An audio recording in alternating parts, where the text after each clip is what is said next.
की लड़ाई में आखिर किसका योगदान था, इसको लेकर आरएसएस के प्रमुख मोहन भागवत ने एक बार फिर से नई बहस छेड़ दी है। इसके साथ ही उन्होंने उन आलोचकों को भी जवाब दिया जो ये कहते हैं कि आजादी की लड़ाई में आरएसएस की कोई भूमिका नहीं थी। राष्ट्रीय स्वयंसेवक संघ के प्रमुख मोहन भागवत के दौरान भारत की आजादी को लेकर एक बड़ा बयान दिया। उन्होंने कहा है कि अंग्रेजों से भारत को आजाद करवाने का श्रेय कोई भी एक इकाई नहीं ले सकती। उन्होंने जोर देकर ये बात कही कि भारत की आजादी असंख्य लोगों और समूहों की मेहनत का परिणाम है। उन्होंने ये भी कहा कि स्वतंत्रता आंदोलन 1857 के विद्रोह से शुरू हुआ, जिसने एक संघर्ष को जन्म दिया और इसी संघर्ष के बलबूते भारत को अंग्रेजों से आजादी मिली। उन्होंने कहा है कि देश को अपनी आजादी कैसे मिली, इस पर चर्चा की अक्सर एक महत्वपूर्ण सच्चाई को नजरअंदाज कर दिया जाता है।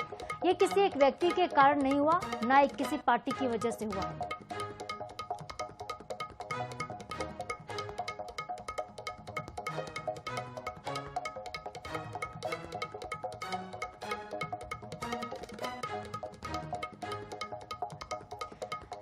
तो मोहन भागवत का ये बयान है। मोहन भागवत ने देखिए बताया कि किसने आखिरकार आजादी दिलाई है। देश की आजादी को लेकर मोहन भागवत का ये बड़ा बयान है।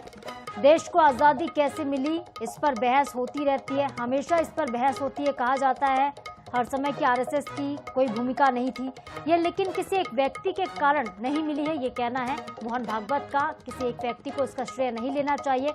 आज़ादी का श्रेय कोई एक इकाई नहीं ले सकती कि हमने देश को आज़ाद कराया, हमने देश को स्वतंत्र करा दिया है। सभी के समर्पण से भारत को आज़ादी मिली है और सभी की मेहनत इसमें है, अथाह प्रयास रहे। आज़ादी असंख्य लोगों और समूहों की मेहनत का परिणाम है, लोगों के बलिदान का परिणाम है। 1857 की क्रांति के बाद आज़ादी की लपटें भड़क उठी थी और मंगल पांडे ने इस क्रांति को शुरू किया। आज़ादी में आरएसएस की भूमिका को लेकर भी संघ प्रमुख ने जवाब दिया। कहा क्या है, यह भी महत्वपूर्ण है समझना। देश की आज़ादी पर मोहन भागवत का यह बड़ा बयान है कि संघ ने भी इसमें महत्वपूर्ण भूमिका निभाई है।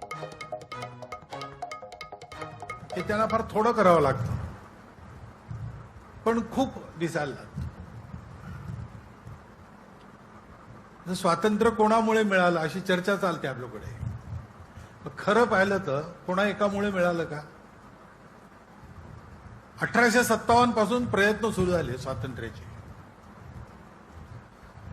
तेव्हा जो सगळीकडे स्वातंत्र्य युद्धाचा आगडोंब उसळला, त्याच्यानंतर ती आग कधीच शांत झाली नाही। ती प्रेरणा सतत चालत राहिली। काळाच्या ओघामध्ये अनेक प्रकार कामांचे त्यातनं उभे राहिले, अनेक प्रकारचे प्रयत्न झाले आणि या सगळ्यांचा सम टोटल, ज्याला इंग्रजीत म्हणतो, असा परिणाम म्हणून आपल्याला स्वातंत्र्य मिळालं। हे जरी खरं असलं तरी ज्यांच्या हयातीत ते मिळालं त्यांच्या खात्यामध्ये ते जाणार याच्यात काही वावग नाही।